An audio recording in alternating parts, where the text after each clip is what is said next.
You know the movie, the balcony, the rifle, Ralph Fiennes in a white shirt pulling the trigger on prisoners below like he's hunting clay pigeons? What most people don't know is how Amon Göth died. Not the sanitized version, not the quick drop Hollywood might show you. The rope failed. Twice. They had to hang him 3 times before his neck finally broke.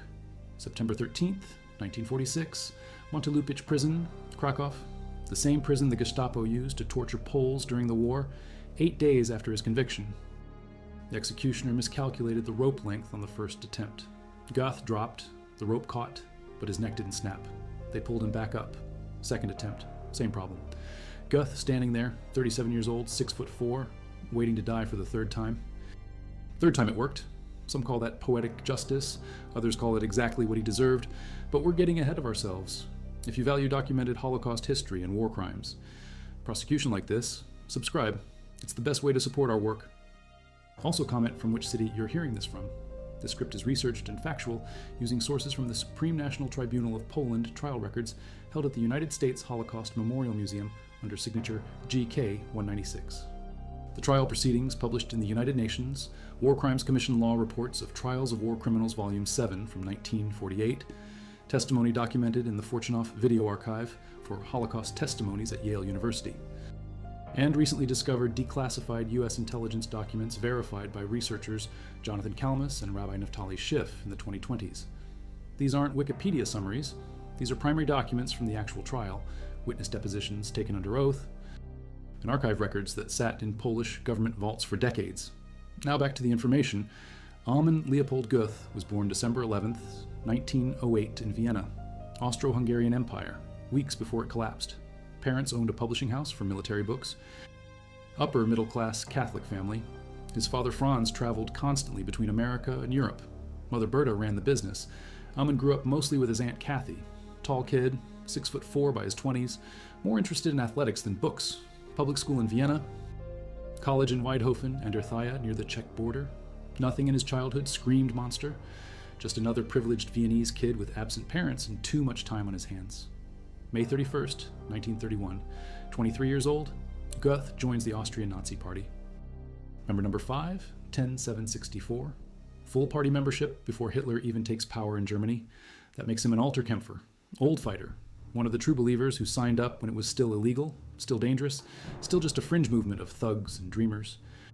1932, he joins the SS, not just a member. Active, running explosives across borders, smuggling radios into Austria, acting as a courier. October 1933, Austrian authorities arrest him.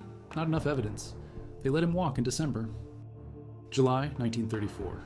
They grab him again after the failed Nazi coup that kills Chancellor Engelbert Dollfuss. This time, Göth doesn't wait for a trial. He escapes custody and flees to Germany, straight to the SS training facility at Dachau, same location as the concentration camp. He's hiding, training, waiting. 1938, Anschluss. Germany annexes Austria. Göth returns to Vienna a conquering hero. October 23rd, 1938, he marries Annie Geiger in a civil SS ceremony. She gives him 3 children. Peter, born 39, dies of diphtheria at 7 months. Werner, born 40. Ingeborg, born 41. Annie stays in Vienna through the war. Göth goes east. 1941, promotion to SS Untersturmführer, 2nd lieutenant. 1942, he joins Operation Reinhard. The code name sounds clean. The reality was industrial genocide. 2 million Jews sent to Sobibor, Treblinka, Belzec. Göth served under SS Brigade Führer Odilo Globocnik, one of the architects of the final solution. Göth learned fast. Deportation logistics, ghetto liquidations, how to move thousands of people to their deaths with maximum efficiency and minimum resistance. He was good at it. Too good. February 11th, 1943. Göth gets his own command, Kraków-Płaszów, concentration camp, 200 acres built on top of 2 Jewish cemeteries. The bodies weren't moved. The headstones were torn up and used to build pathways to SS offices and officer homes. Prisoners shoveled remains into wheelbarrows. Skulls, teeth, scraps of humanity. That was the first job at Płaszów. Digging up the dead to make room for the living who would soon be dead themselves. First day as commandant, Göth shoots 2 Jewish policemen at morning roll call, makes everyone watch. That's the tone. That's the message. 1 month to build the camp using slave labor from the Barackenbau construction unit. Brutal conditions. No delays. March 13th, 1943. The Krakow ghetto liquidation begins. 15,000 Jews at its height, now down to about 10,000. Göth oversees the operation personally. 8,000 deemed fit for work, sent to Płaszów. 2,000 shot in the streets. Blood running in gutters, bodies stacked in doorways, children pulled from hiding spots and executed on sidewalks. Any stragglers found after the killing are sent to Auschwitz. Most die on the train. The rest are gassed on arrival. Płaszów opens with 2,000 inmates. By 1944, it holds 25,000 permanent prisoners, plus another 150,000 who pass through as a transit camp.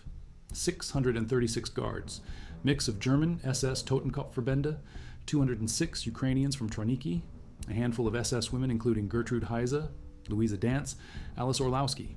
The camp is divided. Separate barracks for men, women, Jews, non-Jews, camp personnel, work facilities, a private barracks for the Jewish police and their families. Typhus epidemic in July 1943 kills hundreds. Food is scarce. Prisoners trade. 2 portions of soup equals half a loaf of bread. Inmates with zlotys can buy extra food. Most don't have zlotys. Most starve. Göth lives in a villa overlooking the camp. Not the White House from the beginning. That one didn't have a view. He moves to a better location. The balcony everyone talks about, the one from the movie, that comes later. But the murders start immediately. From windows, from doorways, from wherever Göth happens to be standing when he sees someone he wants dead. Helen Sternlicht, later Helen Jonas Rosenzweig, 14 years old when the war starts, is assigned to clean barracks when she arrives at Płaszów. Third day, a tall SS officer walks into the room. Göth. He doesn't introduce himself, just points at her. Send this one to my house. She shares a basement room with another maid. Helen Hirsch, later Helen Horowitz. 2 Helens, both terrified every moment of every day for 2 years. Helen Jonas testified after the war. He was a madman. From the balcony he watched the camp, standing with the little machine gun through the window. You see those dumb heads? They're standing, doing nothing. I'm going to shoot. And you could hear shooting like hell, and I could hear him whistling a happy tune, and this face with such satisfaction. Helen Jonas saw him murder a young Jewish man who worked as his valet. No provocation, no reason. Just sudden violence because Göth felt like it. She saw him shoot prisoners from his balcony, watched him order executions, felt his fists when he beat her for imaginary infractions. She had to run up the stairs 2 steps at a time when he called, gasping, terrified, knowing that any mistake could be death. The movie version shows Göth as possibly attracted to his maid. Helen Jonas set that straight in her testimony. He was not attracted to me in real life. The film took liberties. The reality was pure terror. Prisoners who saw Göth from a distance would hide, in latrines, behind buildings, anywhere. Survivor Poldek Pfefferberg said it simply, when you saw Göth, you saw death. That's not poetry, that's literal. Witnesses estimate Göth personally murdered at least 500 people during his time as commandant. The trial testimony says between 8,000 and 12,000 people were murdered at Płaszów under his command. Various sources say 50,000 to 150,000 people passed through the camp. Not all died there. Many were sent to Auschwitz, others to Mauthausen, Stutthof, Flossenburg. The ones who stayed often didn't last 4 weeks. Göth didn't just shoot from his balcony. He had dogs, Great Danes, trained to kill on command. According to some reports, he had his Jewish dog handler executed because the dogs preferred the handler's company to his own. The dogs were named Rolf and Ralph. They would tear prisoners apart on Göth's orders. Other times, they were just let loose in the camp. Entertainment. Execution sites multiplied as the camp grew. The first killing area was at the bottom of a ravine. Later, July 1943, executions moved to Hujowa Gorka, Prick Hill, real name. Then from mid-1944 to a hill called Lipowy Dołek. Non-Jews were murdered there too by the security police. 200 inmates from Krakow prison shot and dumped. Covered lorries arrived in the morning. Condemned prisoners walked into trenches on the hillside, stripped naked. Shot, covered with dirt, layer upon layer. Mass shootings happened in front of other inmates. Forced to watch. Early 1944, all corpses were exhumed and burned on pyres to hide the evidence. Witnesses testified at the trial that 17 truckloads of human ashes were removed from the burning sites and scattered. By the end, at least 10 mass graves around Płaszów, thousands of corpses. The Nazis destroyed most structures before evacuation, barracks, wire, buildings, anything that could prove what happened. Today, it's mostly empty fields with sparse trees and 3 small monuments. January 10th, 1944, Płaszów officially becomes a concentration camp, not just a labor camp. Now it's under the SS Wirtschaftsverwaltungshauptamt, the SS Economics and Administration Office, one of 13 official concentration camps in Poland, more oversight from Oranienburg headquarters. Göth has to report everything important to his superiors. This actually restricts him slightly. He can't kill quite as randomly. But Mitek Pemper, forced to work as Göth's personal secretary, testified that most of the random, brutal killings happened during the earlier labor camp period, when Göth had more freedom. Summer 1943. Göth gets promoted to SS Hauptsturmführer captain. He skips a rank. That's a double promotion, reward for excellent performance. What excellent performance means in this context: efficient ghetto liquidations, high body counts, smooth operations, stolen property properly catalogued and sent to Berlin? Well, mostly properly. Göth was also stealing. September 1st, 1943, Tarnów ghetto liquidation. 25,000 Jews lived there at the start of the war, 45% of the city population. 10,000 already sent to Płaszów as slave laborers. 8,000 remain. Final roundup begins September 1st. Magdeburg Square, heavily armed guards surrounding everyone. Trains loaded by midday September 2nd. Destination, Auschwitz. Less than half survived the journey. Most survivors deemed unsuitable for forced labor, murdered immediately on arrival. Witness testimony recorded in Göth's 1946 indictment says he personally shot between 30 and 90 women and children during the liquidation. Walk through the streets with a pistol, point, fire. That's the number that stuck, 30 to 90. Even at trial, they couldn't nail down the exact count because there were so many. September 21 through February 3rd, 1944, Zebny concentration camp liquidation, 4,000 Jewish slave laborers, 1,500 Polish slave laborers. Göth delegates to SS Hauptscharführer Josef Grzymek. Around 1,000 Jews taken to the nearby forest and shot. Remainder sent to Auschwitz, most gassed on arrival. All supplies transported to Płaszów. Göth doesn't do this one personally. He's too busy. July 28th, 1943. Göth assigned to Section F of the SS, the Fachgruppe, section of experts specializing in ghetto liquidation and transport. He's not just running Płaszów, he's consulting on other operations, teaching others how to efficiently murder entire communities. April 1944, another promotion. SS Hauptsturmführer Captain rank confirmed. Also appointed reserve officer of the Waffen-SS. Early May 1944, 10,000 Hungarian Jews are coming to Płaszów. Göth is informed. Starts planning. May 14th. 1944, all children sent to the kindergarten. Sounds innocent. It's a trap. May 15th, every child deported to Auschwitz and gassed. Göth hands documents about mass killings and executions to Kommandoführerin Alice Orlowski, high-ranking female SS member. She holds them until the end of the war, then allegedly destroys them. Orlowski was known for whippings, especially across women's eyes. At roll call, she walked through lines whipping randomly. There was outside help. The Jüdische Unterstützungsstelle, a support group the Germans tolerated, provided food and medical assistance. The Zehnerschaft, a group of women called the Ten, also supported inmates, but these were drops in an ocean of suffering. Underground resistance was nearly impossible. Göth's rule: for every escape, 10 prisoners shot. Nevertheless, some escaped. October the 1943, small underground group formed by Jewish kapos called themselves the Jewish Fighting Organization. They didn't accomplish much. Too much surveillance, too much fear, too much death. And then there's Oskar Schindler, German businessman, Nazi party member, war profiteer. His enamelware factory, Deutsche E-Mail-Warenfabrik, was moved adjacent to Płaszów after the Krakow ghetto closed, staffed with Jewish slave labor. In the beginning, Schindler employed Jews because they cost less than Polish workers. Simple capitalism, bigger profit margins. More money for parties, women, cognac. Schindler was not a saint, but somewhere during the war, something changed. Maybe he saw too much. Maybe he grew a conscience. Maybe he realized the party he joined was an abomination. Whatever the reason, his exploitation turned into protection. Schindler cultivated Göth like a prize rose. Parties at the villa, carousing, drinking, gifts, bribes, large bribes. Göth thought they were best friends. Schindler despised him. Helen Jonas remembered Schindler visiting. He'd have encouraging words. Remember the people in Egypt. They were freed, so you will be too. In the nightmare of Płaszów, those words meant everything. Eventually, Göth let Schindler's workers move to a barracks outside the camp. better conditions, better chance of survival. Schindler was spending a fortune in bribes. Every zloty he could scrape together went to keeping his workers alive.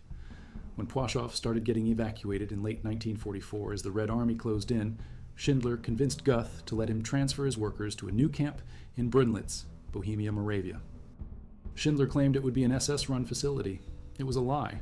Göth approved it anyway. Schindler saved 1,200 Jews from Auschwitz by claiming he needed them for his factory. Helen Jonas, her sisters Bronisława and Sidonia, and Helen Hirsch all made the list. The Schindler Juden. Schindler's Jews. They lived. Their mother had already died from pneumonia in Płaszów. Helen Jonas testified against Göth at his 1946 trial. 2 days after liberation, she met Joseph Jonas, fellow survivor. They married in 1946, emigrated to America in 47 hours, settled on Long Island, raised 3 children. In 1980, Joseph, partially suffering from survivor's guilt, died by suicide. August the 6th, 1944. Around 8,000 prisoners deported from Płaszów to Auschwitz-Birkenau, sent to their deaths. More deportations followed to Stutthof, Flossenburg, Mauthausen. Final departure, January 1945. Forced march to Auschwitz. Many die on the march. Most survivors immediately sent to gas chambers on arrival. The Red Army enters Kraków, January 20th. 1945. Płaszów is a scorched patch of ground. Everything burned, destroyed, erased, but Göth wasn't there to see it. September 13th, 1944, Göth arrested by the SS. Not for murder, not for the thousands dead, for brutality and corruption. Specifically, withholding loot from the SS, theft of Jewish property that legally belonged to the German state. Also, mistreatment of prisoners, which is remarkable considering the SS standard for mistreatment. Also, allowing unauthorized access to camp personnel records. He's held in Breslau until October, diagnosed with diabetes. SS doctors also diagnosed mental illness, sent to an SS sanitarium in Bad Tölz, Germany. His mistress, Ruth Irene Calder, goes there too, pregnant. November 7th, 1945. She gives birth to Monica Hertwig, Göth's last child. His second wife, Annie, still in Vienna with their 2 surviving children, filed for divorce when she found out about Calder. Göth never meets his daughter, Monica. She's 10 months old when they hang him. May 1945. American troops arrest Göth at the sanitarium. He's wearing a Wehrmacht uniform, doesn't admit to being SS, claims he's a low-level functionary. The Americans believe him. They send him to a temporary prison camp, the former Dachau concentration camp. Thousands of prisoners there. SS leaders, camp commandants, guards, all trying to blend in as ordinary POWs. Göth claims to be SS Sturmbannführer, Major, which Rudolf Höss later corroborates in testimony, but official service records never show that promotion. Doesn't matter. The Americans lost him in the crowd. Enter Józef Lewkowicz, born 1926 in Jelošice, Poland, observant Jewish family. September 1st, 1939, Germany invades. Józef is 13. His family of 150 people is separated and sent to death camps. Father dies in Auschwitz. Dates and locations of other relatives, mostly unknown. Józef is the sole survivor. Age 16, he's sent to Płaszów, one of the first Jewish slave details assigned to set up the camp on the old Jeruzalemska cemetery. He comes face to face with Göth, sees him brandish a pistol, watches him murder Joseph's friend Shlomo Spielman. Göth pulls Shlomo from a lineup. I cannot take it. A Jew looking so handsome. 3 bullets, Shlomo dead on the ground. Józef never forgets that face. Józef Lewkowicz survives 6 concentration camps, Płaszów, Auschwitz, Mauthausen, 3 others. Liberation comes.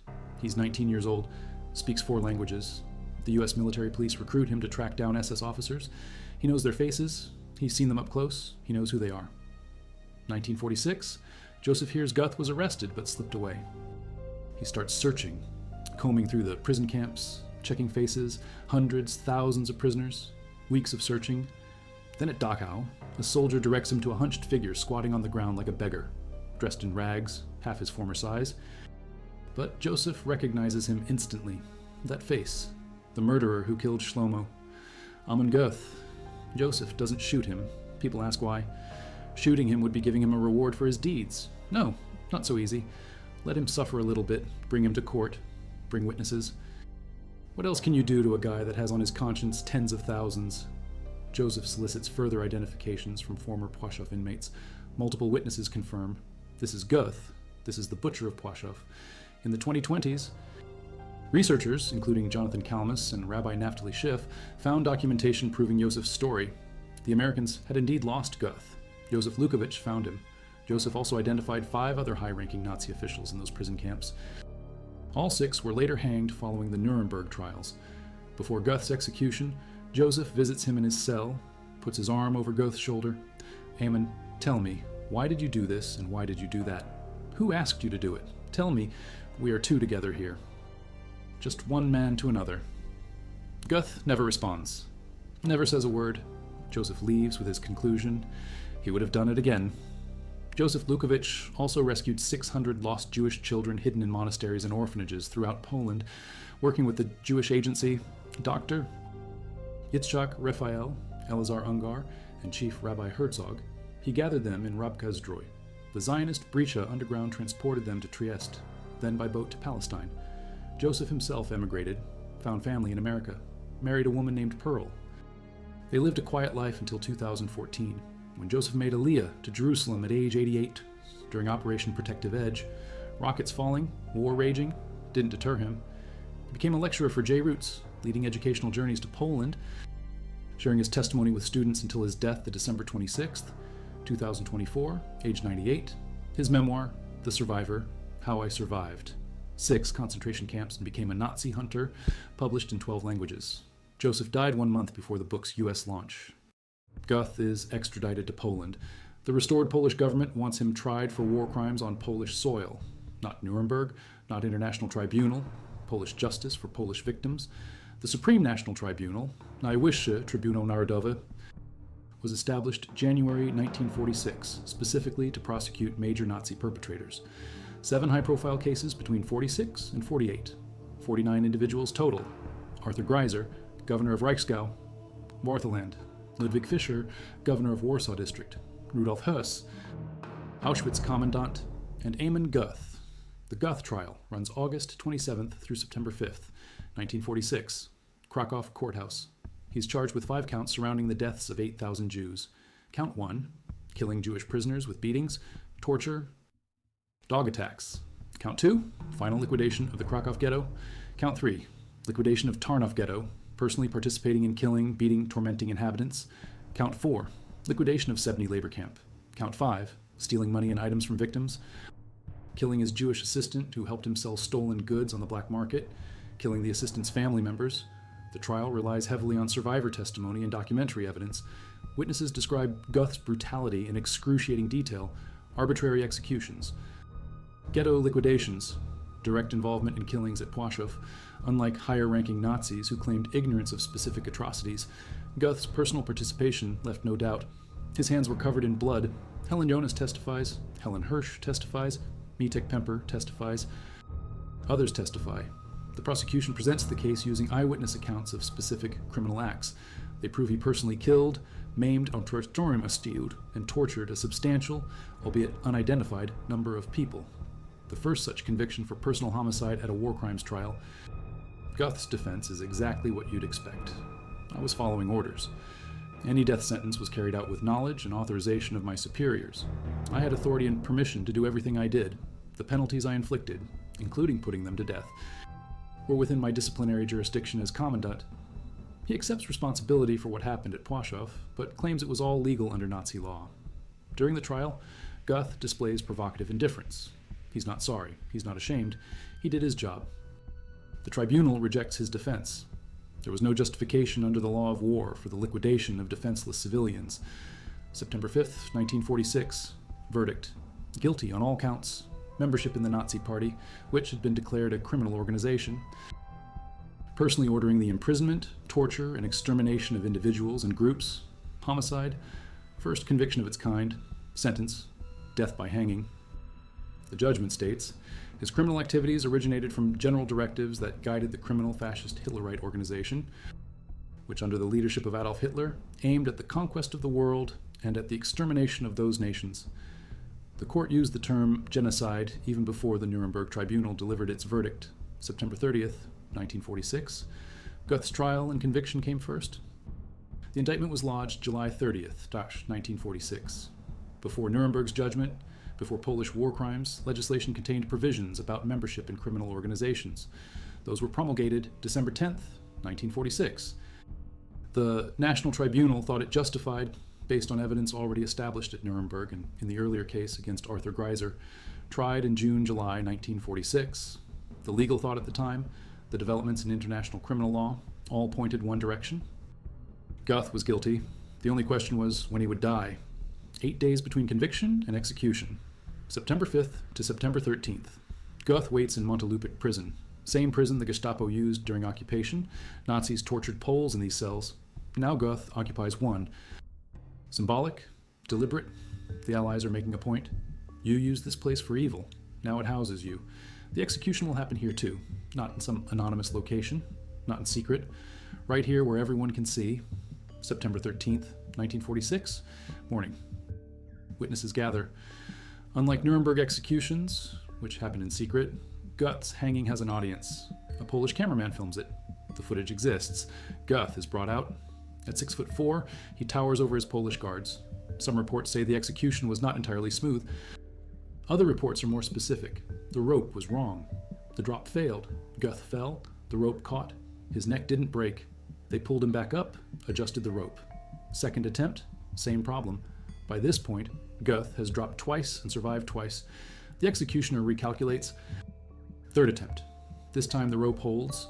The drop is sufficient. The neck snaps. Amon Leopold Göth dies at age 37. His last words, reportedly, Heil Hitler. No remorse, no apology. Loyal to the end to a regime that murdered millions. His body is cremated. The ashes are thrown into the Vistula River. No grave, no marker, no place for neo-Nazis to make pilgrimage. Just ash in running water, dispersed, gone. Ruth Irene Calder, his mistress, was devastated. She took his name after his death, raised their daughter Monica alone. Monica grew up believing her father was a war hero until she was 13 and learned the truth. 2002, and Monica published her memoir, Ich muss doch meinen Vater lieben, oder I do have to love my father, don't I? She describes her mother unconditionally glorifying Göth until confronted with evidence of the Holocaust. 1983, John Blair's documentary Schindler interviews Calder, shows her transcripts from the war crimes trial. She's dying of emphysema. One day after the interview, she commits suicide. 2004, Monica Hertwig requests a meeting with Helen Jonas Rosenzweig. Helen is hesitant. Her memories of Göth and Płaszów are traumatic. But Monica writes, we have to do it for the murdered people. That touches Helen. She agrees. 2006 documentary Inheritance, directed by James Mall, films their meeting at the Płaszów Memorial Monument. They tour Göth's villa together. Helen demonstrates rushing upstairs 2 at a time to answer her master's call, shows where she was slapped, where she watched murders. The conversation is interrupted by tears, both women seeking redemption and closure. Monica still tries to defend her father. They all were doing it, Helen responds, but he was the one that gave all the orders. The documentary wins an Emmy nomination in 2009. Helen Jonas Rosenzweig, dies December 20th, 2018, age 93. Monica continues educating German children, including her grandson David, about the Holocaust. Monica's daughter, Jennifer Teague, discovers in 2008 that her grandfather was Amon Göth. She's browsing a Hamburg library, picks up her mother's memoir, realizes the woman on the cover matches details about her biological family. Jennifer is Black German, father Nigerian. 2015, she publishes My Grandfather Would Have Shot Me. A black woman discovers her family's Nazi past. A New York Times bestseller. The title is literal. Göth murdered thousands based on race. His own mixed-race granddaughter would have been target practice from the balcony. The trial, conviction, and execution of Amon Göth represent one of the earliest and most significant episodes in post-war justice. The Supreme National Tribunal completed his case before the Nuremberg verdict. Polish authorities asserted their right to prosecute crimes committed on Polish soil. Survivor testimony was central. Voices of victims shaped the pursuit of justice. The execution at Montelupich prison, a site of Nazi terror, underscored historical irony. The failed hanging attempts, whether accident or symbolic justice, added a brutal coda to a brutal life. Göth killed thousands without hesitation, without mercy, without remorse. His own death was prolonged, painful, witnessed. Some call it fitting, others call it insufficient. No execution could restore the lives lost at Płaszów. But it was a declaration that the world would not simply move on without demanding accountability. The mechanics of the execution deserve closer examination, not for ghoulish reasons, but because they reveal how justice was administered in the immediate aftermath of total war. Montelupich prison wasn't chosen randomly. During German occupation, the Gestapo used it as a detention and torture center. Thousands of Polish resistance fighters, intellectuals, priests, ordinary citizens were held there. Many were executed. 200 inmates from this prison were taken to Płaszów and shot near the camp. Their bodies went into the mass graves Göth created. Now Göth occupies a cell in the same prison, waiting for the same fate he inflicted on countless others. The symmetry is intentional. Polish authorities wanted the location to send a message. Justice has returned to this place. A platform was purpose-built for the hanging. The executioner's job was straightforward. Calculate the rope length based on the condemned man's weight and height.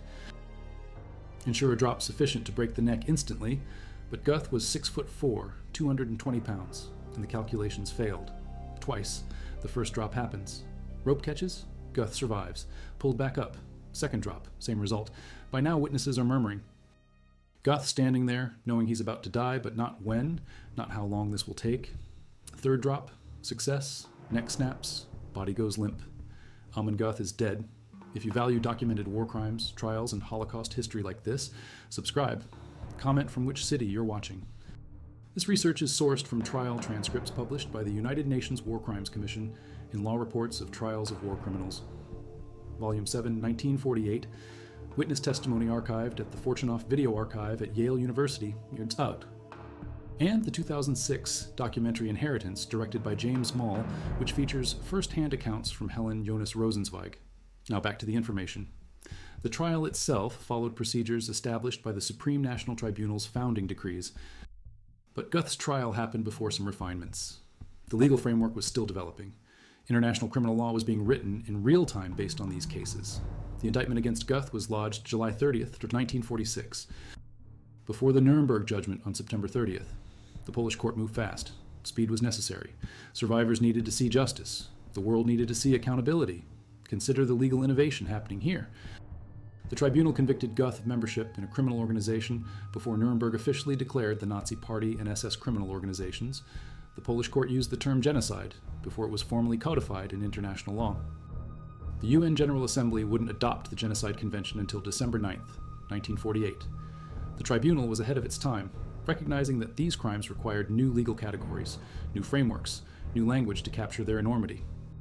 The witnesses who testified carried trauma that would last lifetimes. Helen Jonas lived with survivors' guilt and PTSD until her death in 2018. Her husband Joseph's suicide in 1980 shows the toll. Joseph Lukowicz didn't share his story widely until late in life. He had his Auschwitz tattoo removed by a plastic surgeon in South America, a decision he later regretted. The tattoo was evidence. Removing it was an attempt to forget, but forgetting proved impossible. Göth's indifference during trial shocked observers. He didn't deny the facts. He admitted everything and claimed it was legal. The tribunal wasn't buying it. The judgment states his criminal activities originated from directives that guided the fascist Hitlerite organization aiming at world conquest and extermination of nations. The court understood this wasn't one man acting alone. This was systematic, organized, state-sponsored murder. But individuals within that system made choices. Göth chose to shoot prisoners. Göth chose to beat his maids. Göth chose to murder children. Following orders didn't absolve him because he exceeded orders. He killed for pleasure, not just duty. The 8 days between conviction and execution were standard. Göth filed no appeals, didn't seek a priest, didn't write apologies to survivors. His final words, Heil Hitler, confirmed he remained ideologically committed to Nazism until his last breath. He died as he lived, unrepentant, cruel, devoted to an evil cause. The filming of the execution was controversial. Some argued it was necessary documentation, others called it barbaric spectacle. Polish authorities released it to prove Göth was actually executed, to prevent myths about his escape. The footage is grainy, black and white, brief. It's not gratuitous, it's simply factual. The disposal of Göth's body followed a pattern used for other executed war criminals. Cremation prevented grave sites becoming Nazi shrines. Scattering ashes in rivers ensured no physical location for commemoration. The Nuremberg defendants who were hanged had their ashes scattered. Rudolf Höss, executed in 1947, was cremated and scattered. These men would have no monuments, no places of pilgrimage, no physical legacy beyond their crimes documented in archives. The impact on survivors varied. Some felt closure, others felt emptiness. No execution could bring back murdered family members. Helen Jonas met with Monica Hertwig 58 years after Goeth's death and still struggled with memories. The documentary Inheritance shows her visceral reaction to Goeth's villa, her hands shaking, her voice breaking. Trauma doesn't respect the passage of time. Monica Hertwig's journey deserves attention. Born November the 7th, 1945, 10 months before her father's execution. Raised by a mother who idolized a war criminal, Monica believed her father was heroic until she was 13 and learned the truth. That revelation shattered her world. She had to reconcile two contradictory realities, the father her mother described and the monster history recorded. Her memoir and participation in Inheritance show someone grappling with inherited guilt. She felt compelled to face survivors, to say what her father never said. This was wrong. This was evil. This should never happen again. Jennifer Teage's discovery in 2008 added another layer. She's Monica's daughter, given up for adoption, unaware of her biological heritage, browsing a library. She finds her mother's memoir, realizes her grandfather was Amon Göth. The shock is compounded by her racial identity. She's black, father Nigerian. Her grandfather murdered people based on racial ideology. If Göth had known about his mixed-race granddaughter, she would have been killed. Jennifer spent years in therapy processing this horror. Her book, My Grandfather Would Have Shot Me, confronts it directly. The legal legacy of Göth's trial extends beyond one man's conviction. Arthur Greiser tried June-July 1946, executed July 21st in Poznan. Ludwig Fischer and Josef Meisinger tried and executed for crimes in occupied Warsaw. Rudolf Höss tried March 1947, hanged April 16th at Auschwitz itself. These trials happened while Nuremberg was still ongoing. Polish courts weren't waiting. They were prosecuting Nazi criminals on Polish soil, using Polish law, answering to Polish victims. Göth's execution happened within this broader context of post-war reckoning. But his case stands out because of the documentation, the survivor testimony, the cultural impact through Schindler's List. Steven Spielberg's 1993 film brought Göth to mass consciousness. Ralph Fiennes' portrayal earned an Oscar nomination, won a BAFTA. When Płaszów survivor Mila Pfefferberg met Fiennes on set in full SS uniform, she started shaking uncontrollably. The costume, the resemblance, the memories came flooding back. The film's impact on Holocaust education is immeasurable. Millions learned about Płaszów through Schindler's List. The film doesn't focus on gas chambers or mass shootings at scale. It focuses on one camp, one commandant, one rescuer, specific people with names and faces. That particularity makes the horror tangible. 6 million Jewish dead is an incomprehensible number. 8,000 murdered at Płaszów is slightly more graspable. One young woman forced to serve her tormentor is a story viewers can follow, can feel, can remember. But the film also created problems. Some viewers think they know the history because they saw the movie. They don't. The real Göth was worse than the film version. The real Płaszów was more chaotic, more brutal, more deadly. That's why documentation matters. That's why we cite trial records, testimony archives, sworn depositions instead of relying on popular culture. The Supreme National Tribunal's records are held at the Instytut Pamięci Narodowej in Warsaw. Signature GK-196 contains the complete Göth trial file. The United States Holocaust Memorial Museum holds copies. These documents are accessible to researchers. Anyone can verify the facts. The Fortunoff Video Archive at Yale holds Helen Jonas's testimony, recorded before Schindler's List. These testimonies are raw, unedited, devastating. Helen describes Göth's daily brutality, the fear of hearing his footsteps, watching murders from villa windows. The moment Oskar Schindler told her she'd be free. The archive also has testimonies from other Płaszów survivors whose names aren't famous, but whose stories are equally important.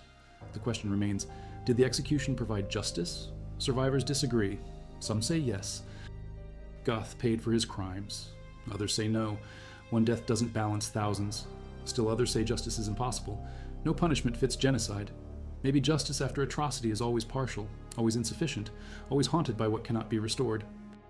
But the alternative to imperfect justice is no justice at all. The world in 1945 faced unprecedented crimes. The Allied response created international humanitarian law, established crimes against humanity as a legal category. The International Criminal Court, established 2002I, traces its lineage directly to Nuremberg and trials like Göth's. Modern prosecutors cite precedents from 1946 trials. Göth's execution sends a signal across time. Individuals are responsible for their actions even during wartime. Following orders is not a defense. The world will remember. The world will document. The world will prosecute. That signal matters because genocides continue. Rwanda, Srebrenica, Darfur, Rohingya, Uyghurs. The pattern repeats. But enough face justice that future war criminals know there's risk. The site of Płaszów today is largely empty. Sparse woodland, open fields, 3 small memorials. The Grey House, where Göth lived, still stands. It's not a museum, just a building. Most people walk past without knowing its history. The ravines where mass shootings happened are visible if you know where to look. Nature reclaims spaces humans desecrate. Time erases physical evidence. That's why documentation matters. That's why testimony matters. That's why we repeat these stories. The Vistula River still flows through Krakow. Göth's ashes went into that water in September 1946, 78 years ago. The ashes have long since dispersed. Nothing physical remains of Amon Göth except photographs, documents, film footage, and the testimony of those who survived him. That's the only legacy he deserves. The rope that failed twice before finally killing Göth becomes a metaphor. Justice doesn't always work smoothly. Systems fail, but persistence matters. The third attempt succeeded. The trial happened despite legal complications. Survivors testified despite trauma. Joseph Lukowicz searched until he found Göth. The pursuit of justice after atrocity is messy, imperfect, frustrating, but it's necessary. Göth died at 37. He lived longer than most of his victims. The children gasped at Auschwitz from the Płaszów. Kindergarten deportation didn't reach 37. Shlomo Spielman, shot by Göth for being handsome, didn't reach 37. Thousands buried in mass graves didn't reach 37. Göth's death isn't tragic. It's overdue. The failed hangings add 7 minutes to Göth's life. Maybe 10. That's 7 minutes more than he gave his victims. The irony isn't lost on survivors. Some call it poetic justice. Some call it inadequate. He died. That's what matters. September 13th, 2025. 79 years after Göth's execution, most survivors are gone. Joseph Lukowicz died December 26th, 2024. Helen Jonas Rosenzweig died December 20th, 2018. Soon there will be no one left who can say, I was there. That's why documentation becomes critical. Video testimony, written memoirs, trial transcripts. These sources will be all that remain when living memory ends. The Göth trial transcript runs hundreds of pages, every word preserved. Future generations wanting to understand what happened at Płaszów will read the actual words spoken in that Krakow courtroom. They'll see the evidence prosecutors presented. They'll read the judgment explaining why Göth deserved death. That's the antidote to denialism. The evidence exists. The testimony exists. Anyone claiming the Holocaust didn't happen can be directed to archives. Read the trial transcripts, then explain how all of it is fabricated. Mass graves around Płaszów were partially exhumed in 1964. Forensic analysis confirmed violent deaths. But most graves remain undisturbed. The site is protected. Construction is prohibited. The lack of visible structures is itself a memorial. Absence speaks loudly when you know the history. Empty fields where barracks stood. Silence where screams once echoed. The rope that killed Göth exists only in photographs, in witness testimony, perhaps in documentary footage. But metaphorically, that rope represents accountability. It represents the idea that evil will be answered. It represents survivors, determination to see justice done. It represents a world saying, never again, and if it happens again, we will remember, we will document, we will prosecute. The final fact that reframes everything, Göth's villa still stands. The Grey House in Płaszów, it's a private residence. People live there. Imagine living in the house where Amon Göth murdered from his balcony. Imagine sleeping in rooms where Helen Jonas scrubbed floors in terror. The current occupants didn't commit crimes, but they live inside history. Every day. The house is a physical reminder that the past doesn't disappear. It stands on a hill overlooking empty fields where thousands suffered and died. And somewhere in the Vistula River, mixed with sediment and water, are particles that were once Amon Leopold Göth, dispersed, dissolved, gone but not forgotten. His only legacy, the documented horror he inflicted, and the justice that finally, after 2 failed attempts, ended his life on September 13th, 1946.